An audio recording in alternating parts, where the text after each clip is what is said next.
नमस्कार दोस्तों, और आज के इस ग्राउंड रिपोर्ट में आपका स्वागत है। मैं अभी फिलहाल ग्राउंड जीरो पर हरियाणा के झुलाना कॉन्स्टिट्यूएंसी में मौजूद हूं। यहां पर इस बार विनेश फोगाट, जो कि एक 3 टाइम ओलंपिक्स चैंपियन है और फिलहाल कांग्रेस की कैंडिडेट है, वो यहां से चुनाव लड़ रही हैं।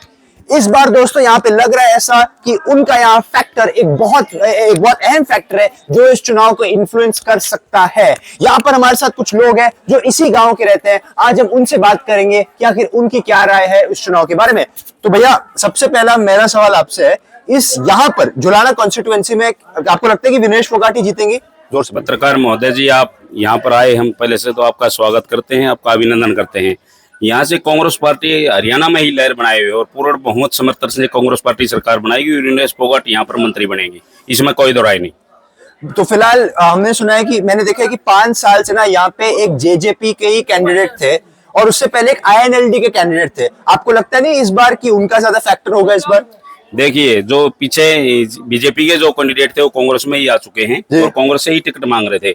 और रही जेजेपी की बात, जेजेपी तो बिल्कुल समाप्ति हो चुकी है, पार्टी का कोई जनाधार नहीं है, उनकी कोई गिनती नहीं है हरियाणा में। उनकी गिनती नहीं है हरियाणा में। एक सवाल इस सीट को लेकर मैं आपसे पूछना चाहूंगा, थोड़ा आगे आइए, कि इस बार आम आदमी पार्टी ने यहाँ पर एक कविता दलाल नाम की कैंडिडेट को उतारा है। वो भी एक पहलवानी है, भारत की पहली पहली महिला है जो एक प्रोफेशनल WWE रेसलर बनी है। आपको लगता नहीं कि ये दो पहलवानों के बीच का टक्कर एक तरह से हो सकता है? जोर से बोले ना, नहीं हो सकती। नहीं हो सकती? नहीं होगा। क्यों आपको लगता है ऐसा? ऐसा नहीं हुआ है। इसके साथ में मान लीजिए ओलंपिक है, वो WWE का, उसका रिश्ता तो बहुत दिन रात का अंतर हो गया ना। या अब अपने यहाँ की बेटी होगी, वो तो मान लीजिए देश की बेटी होगी। अच्छा, तो आपको लगता है कि आम आदमी पार्टी का यहाँ पर तो कोई फैक्टर नहीं होगा ज्यादा? जनाधार नहीं है उसका, उनका जनाधार नहीं है इस बार। ये उसी से आम आदमी पार्टी से जुड़ा एक सवाल आपसे पूछना चाहूंगा कि अरविंद केजरीवाल अपने आप को जो है ना वो हरियाणा का बेटा बोल रहे हैं, अभी अभी जेल से बाहर आए थे वो। आपको लगता है कि आम आदमी पार्टी इस बार चुनाव में एक योगदान निभाएगी या फिर उनका कोई ज्यादा फायदा नहीं होगा यहाँ पे? देखिए भाई साहब, जोर से बोले। जो अरविंद केजरीवाल थे ना, वो पहले कांग्रेस पार्टी के साथ गठबंधन भी होने की सोची थी, लेकिन वो है नहीं किन्हीं कारणों से। क्योंकि यहाँ पर आम आदमी पार्टी का कोई जनाधार नहीं है, जनाधार है नहीं, तो फिर कहाँ कविता दलाल की कहाँ वोट होगी? वोट तो सारी विनेश फोगाट की होगी जी। और आखिरी सवाल आपसे इसी यहाँ पे जुड़ाना की मैं बात करूं तो आप अभी बता सकते हैं कि वो कौन से ऐसे मुद्दे हैं यहाँ पर जो अगर विनेश फोगाट आप कह रहे जीत के आएंगी, कौन से वो मुद्दे जो इस गांव को जिसकी समस्याएं हल की जा सकती है, कौन से वो समस्याएं? मैं पत्रकार महोदय जी आपको बता दूं, पीछे कांग्रेस से सरकार 10 साल रही है हरियाणा में और हुड्डा साहब उसके मुख्यमंत्री रहे हैं। झुलाना में जितने भी काम हुए हैं कांग्रेस के टाइम पे काम हुए, बीजेपी में कोई काम ही नहीं हुआ, सिर्फ जात पात को छोड़ के। अच्छा। यहाँ पे गवर्नमेंट कॉलेज बना, वो हुड्डा सरकार में बना। यहाँ पर नई अनाज मंडी बनी, वो हुड्डा सरकार में बनी। यहाँ पर नगर पालिका थी हमारी छोटी ही, ओम प्रकाश चौटाला ने उसको तोड़ के पंचायत बना दी थी। लेकिन कांग्रेस का राज आया जब IG शेर सिंह यहाँ से विधायक थे, उन्होंने दोबारा हुड्डा साहब से रिक्वेस्ट की और दोबारा यहाँ पर नगर पालिका हमने बहाल की। क्योंकि जितने सीवरेज यहाँ पर लगभग 4 करोड़ के कितने सीवरेज पास हुए थे झुलाना में, वो करवाया। अनेक गाँव में ग्रांट सारी में यहाँ पे यूथ कांग्रेस का प्रधान था और आदरणीय दीपेंद्र हुड्डा जी मेरे निवेदन से ही यहाँ पे सरपंचों के खातों में पता नहीं कितनी ग्रांटें दी हैं। जो ये आप गली जिस पे खड़े हो, ये कांग्रेस सरकार में शुरू हुई, ब्लॉक की गलियां, और इतने काम हुए हैं और सब जातों को साथ लेकर चौधरी भूपेंद्र सिंह आगे बढ़ते हैं, कांग्रेस आगे बढ़ती है। यहाँ पर हरियाणा में कांग्रेस का राज आएगा।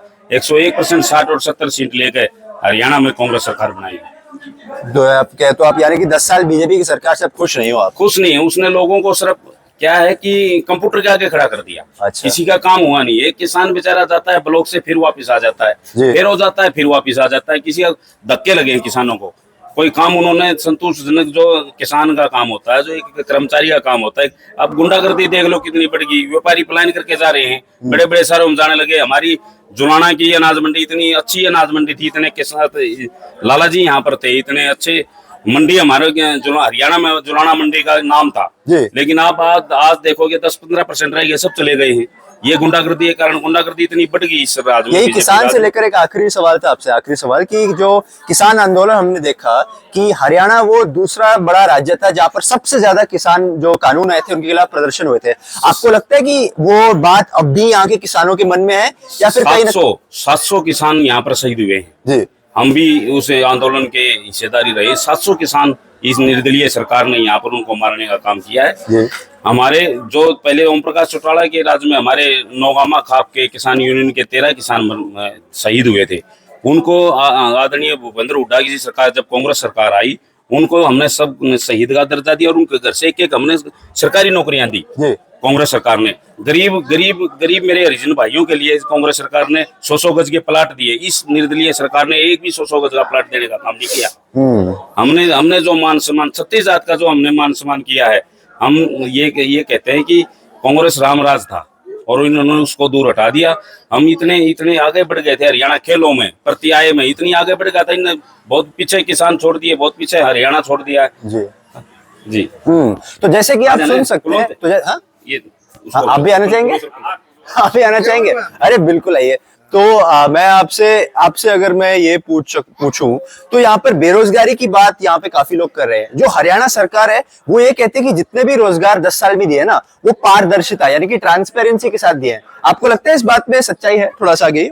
इसमें कोई सच्चाई नहीं, ये सारे खोखले वादे इनके। तो सेंटर सरकार से देख लो, अब जो सेंटर सरकार के आंकड़े उनके अनुसार देख लो कितनी बेरोजगारी है हरियाणा में, और कितना भ्रष्टाचार है, कितनी महंगाई है। स्कूल में जा लो आप, मास्टर नहीं, अस्पताल में जा लो डॉक्टर नहीं, नहर कोई सी देख लो उसमें पानी नहीं, लोग तो मार के रहने। हाँ, ये बात सही है कि बेरोजगारी एक टाइम ऐसा था जिस टाइम में कांग्रेस सरकार थी, 410 रुपया, मात्र 410 रुपया सिलेंडर था, जब तो ये कपड़े उतार के घूमया करते जी। ये 1200 तक सिलेंडर ले जा लिए थे, थोड़ा वोटा का लालच में थोड़ा डाउन ले आए हैं। ये कह रहे 500 रुपया सिलेंडर देते हैं, 10 साल तक थे जब कौन दिए।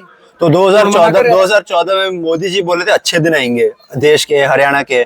10 साल बाद आपको लगता है कि वो पूरा नहीं हुआ? आप कहीं जाके देख लो, सारे लोग रोने लग रहे हैं। अच्छे दिन आए ना, अच्छे दिन आए। एक आदमी के खाते में 15 लाख रुपए आए, अच्छे दिन आए। अब पता नहीं सरपंच साहब के खाते में 15 लाख रुपए आएंगे नहीं आए, हमारे तो किसी के आए नहीं। अच्छे दिन लाए। बेरोजगारी इतनी बढ़ गई, वो भी अच्छे दिन है। यहाँ पर दिन प्रतिदिन गुंडागर्दी और ये भी अच्छे दिन है। जो खेलों में हमारा, इसका कारण ये है, वो एक चुटकुला बताऊं। एक लड़का ने बोलिया उसकी शादी तय होगी, अपना दादा थे बोला दादा, बोले हाँ भाई, मैं बोले अपना ब्याह में बोला बब्बू मारने बोला जो बब्बू मारने तो बेरा वो तो ज्यादा पैसा में होगा जी। बोला तू बब्बू मान की बात कर, मन बोला तारा बात ही नहीं आंदी दिखते। बोला क्या था, बोला तेरा बाबू 2 लाख रुपये लेके तेरा मामा अपना रहे है, 15 लाख का वादा करके नाट रहे, मैं वोट ही नहीं देनी। अच्छा, तो जैसे कि आप सुन सकते हैं दोस्तों, यहाँ पर लोग काफी कॉन्फिडेंट है कि इस बार विनेश फोगाट ही यहाँ से जीतेंगी। और वो कंफर्म कह रहे हैं, कंफर्म है। और इनको लगता है कि साफ तौर पर यहाँ पर हरियाणा में बदलाव की लहर है। तो शायद इस बार क्या कांग्रेस उस बदलाव की लहर को कैप्चर करके सरकार में आ पाएगी कि नहीं, वो देखना जरूर है। 100% ये अभी भी कह रहे हैं, क्या बात है। तो 5 अक्टूबर को पूरे हरियाणा में वोटिंग होगी और 8 अक्टूबर को नतीजे हम सबके सामने होंगे। अभी कुछ समय बाद मैं यहाँ पर और भी लोगों से बात करूंगा, खास तौर पे जो और महिलाएं यहाँ मौजूद हैं उनसे भी हम बात करेंगे।